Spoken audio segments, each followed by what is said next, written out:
Hai, Assalamualaikum warahmatullahi wabarakatuh. Aku Sri Fatulaini. Pada video kali ini aku akan mencoba untuk mereview salah satu film yang berjudul Inside Out. Jadi aku akan mencoba untuk mereview dari sisi psikologi, dari sudut pandang psikologi, dari perspektif psikologi. Oke, namun sebelumnya aku akan mencoba untuk sedikit mendeskripsikan bagaimana deskripsi dari film Inside Out ini. Oke, jadi filmnya itu bisa dilihat di sini posternya yang kayak gini. Jadi film ini disutradarai oleh Fitch Doctor, kemudian bergenre animasi, kemudian petualang, bergenre keluarga, dan bergenre komedi. Kemudian diproduksi oleh Walt Disney Pictures, dan film ini kalau nggak salah itu rilis tahun 2015-an. Durasi filmnya itu 94 menit ya. Sebelum kita menghubungkan ke sisi psikologi, sedikit terkait dengan sinopsis film ini. Jadi film Inside Out ini menceritakan tentang berbagai emosi yang ada pada diri seorang gadis yang berusia 11 tahun yang bernama Riley. Jadi dalam pikirannya itu terdapat 5 perwujudan atau 5 emosi ya. Yang pertama itu joy, itu bentuk kebahagiaan dia. Kemudian yang kedua ada fear, itu bentuk ketakutan dia. Kemudian ada anger, kemarahan. Dan kemudian ada yang keempat ada disgust, itu dia merasa jijik. Kemudian yang kelima ada sadness, yaitu emosi sedih. Jadi itu adalah 5 kebahagiaan yang berada di dalam pikiran dari Riley. Jadi kelima emosi tersebut tinggal dalam sebuah otak. Itu dalam film itu disebut heart quarters atau markas besar, di mana itu menjadi titik kendali, pusat kendali dari pikiran Riley itu sendiri yang membimbingnya untuk menjalani kehidupannya sehari-hari tentunya. Jadi kenangan tersebut tersimpan dalam 5 bola yang mewakili emosinya masing-masing, seperti joy berwarna kuning, kemudian fear berwarna ungu, anger berwarna merah, disgust berwarna hijau, kemudian sadness berwarna biru.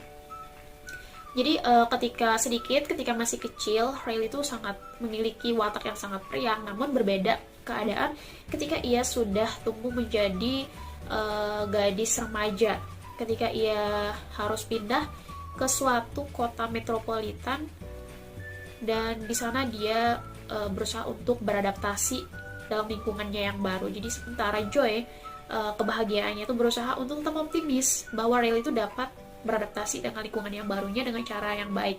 Jadi kelima dari emosi dari Riley itu tentunya berseteru tentang cara bagaimana untuk melakukan yang terbaik untuk Riley gitu, dalam menghadapi kehidupannya di kota, di rumah, di sekolah, dan di lingkungannya yang baru. Jadi itu sedikit terkait dengan sinopsis film Inside Out. Nah, mungkin itu sedikit terkait dengan sinopsis film Inside Out. Kemudian yang selanjutnya aku akan mencoba untuk membahas dari sisi psikologi. Nah, kemudian selanjutnya adalah bagaimana cerita tersebut jika dilihat dari perspektif psikologis. Yang menjadi perhatian di sini adalah pada film ini, emosi yang tercipta dari seseorang. Emosi tersebut digambarkan dengan bentuk animasi yang berada di kepala sebagai pusat kontrol manusia, atau yang biasa kita kenal dengan otak, yaitu yang berfungsi sebagai tempat untuk pusat pengendali kehidupan sehari-hari manusia. Jadi dalam film tersebut ada 5 emosi seperti yang telah disebutkan, yaitu ada bahagia, sedih, amarah, ketakutan, ketidaksukaan, atau jijik.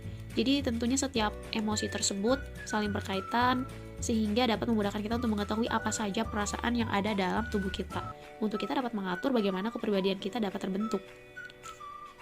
Jadi setiap bagian-bagian dari emosi tersebut tentunya memiliki fungsi tersendiri. Contohnya, jijik memiliki fungsi untuk melindungi kita dari makanan-makanan atau hal-hal yang tidak baik. Takut memiliki fungsi melindungi kita dari hal-hal yang berbahaya. Bahkan, kesedihan yang dianggap dalam film tersebut bertugas agar Riley tetap bahagia. Fear membuat Riley terhindar dari hal-hal yang berbahaya. Anger berguna untuk Riley agar tetap berani, dan disgust memastikan Riley tidak melakukan sesuatu yang membuat ia tidak baik.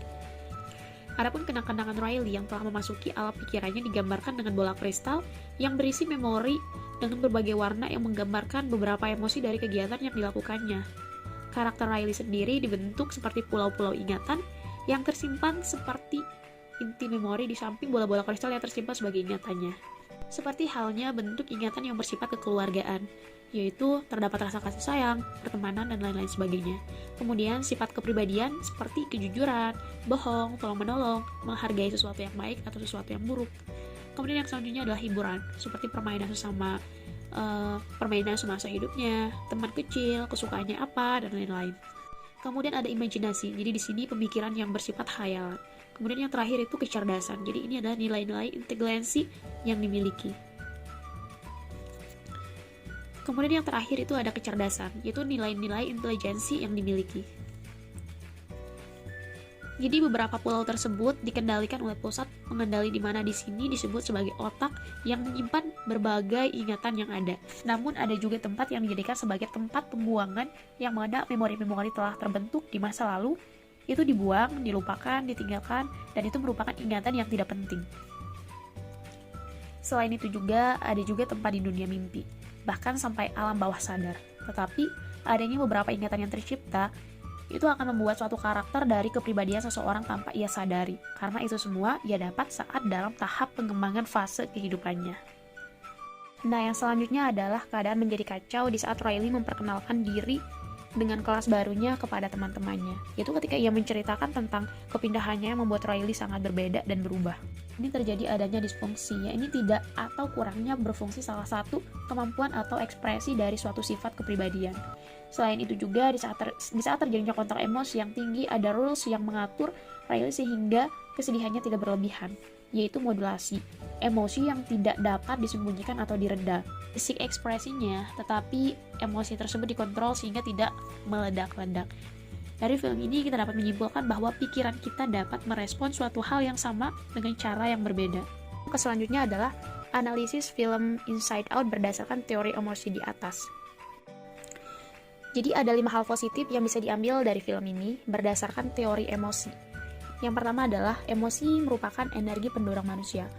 Nah, dalam film ini digambarkan bahwa Riley akan bergerak melakukan sesuatu hal apabila emosi tersebut dalam kepalanya menggerakkan tuas kendali. Kemudian yang kedua, emosi adalah pesan dari diri kita. Film ini membantu kita untuk mengerti pesan yang disampaikan oleh masing-masing emosi. Kemudian yang ketiga, setiap manusia mempunyai emosi utama. Dalam film ini, di setiap karakter dalam film Inside Out, terdapat pemimpin emosi yang berbeda-beda. Setiap pemimpin emosi adalah emosi yang duduk di tengah dari ruang kontrol.